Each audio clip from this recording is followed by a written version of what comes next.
Hey everyone, and welcome to the channel. Today, we've got a highly requested explainer for you. So on May 28th, 2026, Anthropic released Claude Opus 4.8. And look, we all know the drill by now. Whenever a new frontier model drops, the internet just totally explodes with hype.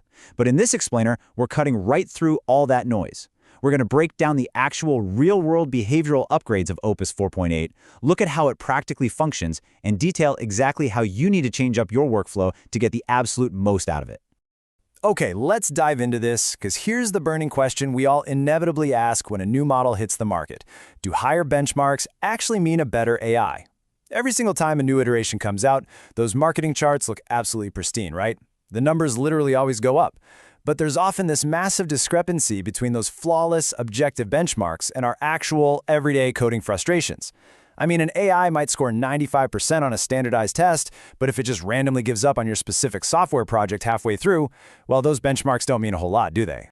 So here is our roadmap for today's explainer. 1. The Opus 4.8 reality check.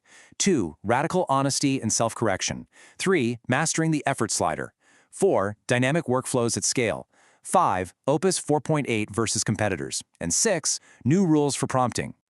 Section 1. The Opus 4.8. Reality check. Validating struggles.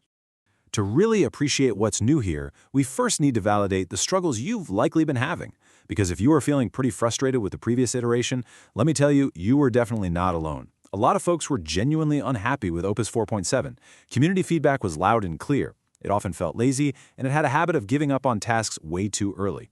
Users reported extreme safety overreach, massive token burn, and, this is honestly my personal favorite, it had this remarkably stubborn, almost sassy attitude whenever it pushed back against your ideas. Well, Opus 4.8 was built specifically to address those exact community pitfalls. So instead of a rigid pushback, 4.8 is designed to have a much warmer, far more collaborative vibe. Instead of laziness, you're getting sustained autonomy on those long-running tasks. And most importantly, it swaps out that annoying overconfidence for honest self-correction. Section 2, Radical Honesty and Self-Correction, the headline differentiator. This right here is the absolute headline differentiator of the new model. We're talking about radical honesty. Anthropic has specifically trained Opus 4.8 to flag uncertainty about its own work rather than just papering over the gaps. Think about it. How many times has an AI confidently told you, yep, I pushed all 50 files when it actually only pushed 15, or claimed it finished a massive 4-hour coding job in 20 minutes? Opus 4.8 actually stops fabricating progress it can't support. In fact, its misaligned behavior, things like deception, is now so remarkably low that it scores comparably to Anthropic's highly secure Mythos preview, which, by the way, is currently restricted to high-level cybersecurity organizations. And this brilliantly illustrates the real-world impact of that honesty.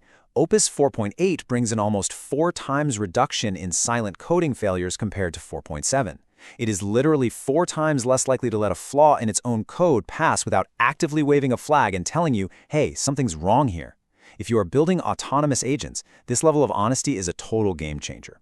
It dramatically reduces the nightmare of your AI generating broken code and acting completely, 100% confident about it. Section 3, Mastering the Effort Slider, Mastering Controls. Now, before we break down how this brand new feature changes your token spend, if you're finding this explainer valuable so far, please take a quick second to subscribe and like. It genuinely helps the channel out tremendously. Okay, so the crucial point here is that effort is now your absolute #1 lever. You can manually adjust the compute budget Claude spends per task. Low effort means you get much faster outputs and slower rate limit usage.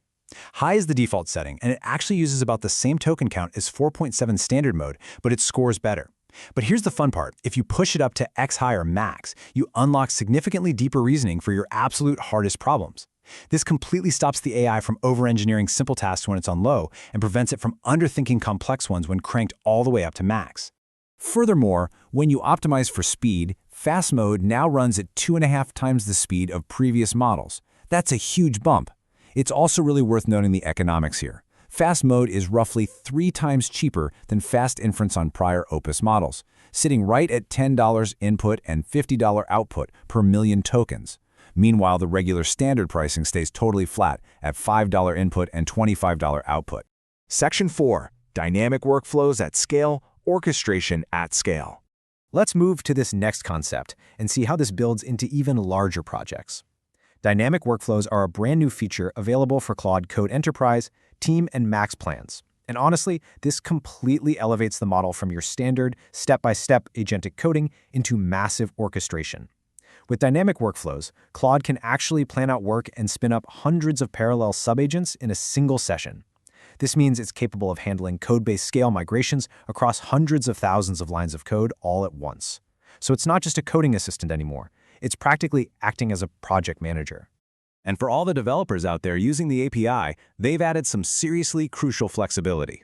System entries are now accepted right inside the messages array.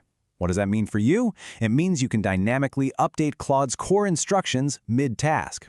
You no longer have to completely restart the entire conversation just because the scope of your project shifted halfway through. Section 5. Opus 4.8 versus competitors, the AI landscape. Let's take a step back and impartially look at the broader industry to see exactly where Opus 4.8 sits right now. Now, what's really interesting about this benchmark spread is that it shows no single model is winning absolutely everything anymore.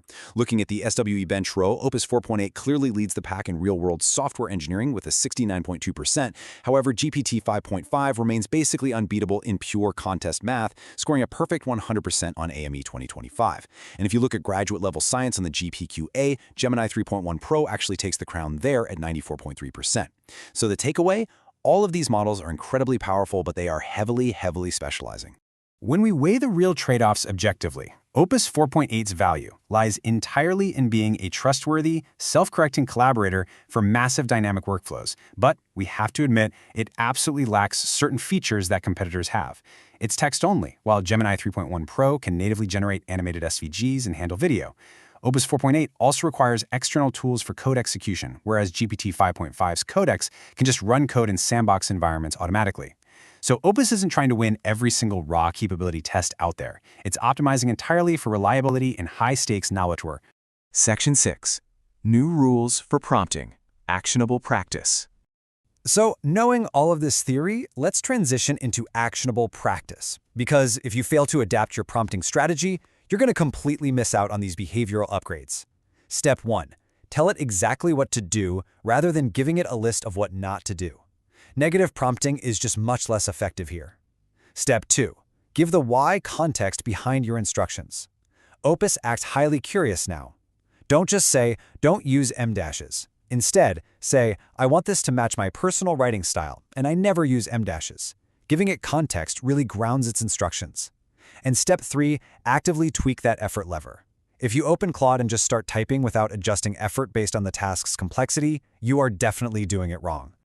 Also, keep in mind that Opus 4.8 utilizes what Anthropic calls adaptive thinking. It'll default to reasoning and self-calibrating its response length before it ever calls an external tool. Claude will now try to independently figure out the right approach and decide what questions it needs to ask you before it even attempts to spawn a subagent or search a database. You'll naturally see shorter answers on simple lookups, while you'll get much longer verbosity when you ask for open-ended analysis. Which leaves us with a fascinating, pretty provocative thought to wrap up on. As AI moves away from fabricating progress and becomes radically honest about its own flaws, are we finally crossing the threshold where we can trust true autonomous coding at scale? It's a huge step forward for the industry, for sure. Thank you so much for joining me for this breakdown today. If you learned something new, please make sure to subscribe and like this explainer, and I will see you on the next one.